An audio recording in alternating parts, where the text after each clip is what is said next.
My husband has a girl best friend and I hate it. Story time. My husband Steve has a best friend who we'll call Amy. And they have known each other their whole life. They're like childhood best friends. In the past, I've overheard Steve say that he owes Amy his life. He's told me before that they got together when they were in high school, but nothing else has ever happened.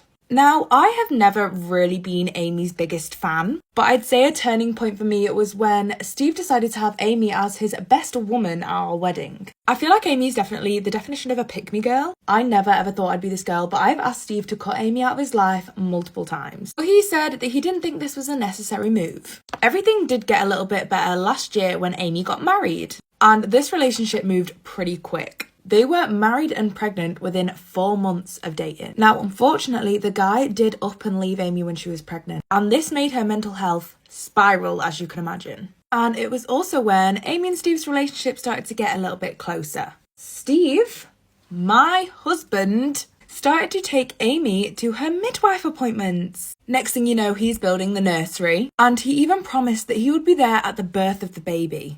So as you can imagine, I've now got some pretty strong feelings towards Amy. So I expressed all of this to Steve and he said as a sorry he was going to book me a really fun birthday day. He called it like my celebrity day. We had a really nice hotel booked, an expensive meal, but it just so happened that Amy went into labour 6 weeks early. At this point, I'd had enough, and I was like, babe, this is my day, okay? Please do not let this other woman ruin it for me. And that was when Steve told me to grow up and stop being so childish. He said that we can celebrate another day, or I could ask one of my friends to come with me. I told him to not bother coming home unless he had a paternity test for that child. And just a couple of add-ons about Amy. Amy's husband actually left her because she cheated on him. And if you're thinking, why hasn't this girl got any friends to go to the birth with her and why is she picking someone else's husband? It's because she gets with all of her friends' boyfriends. Literally all my family and all of his family think that this baby is his. And actually, next week I'm going on my birthday celebration with Steve's mum. And your mum actually said that she wishes that I had been her child and not you. Have fun with your new family, babe.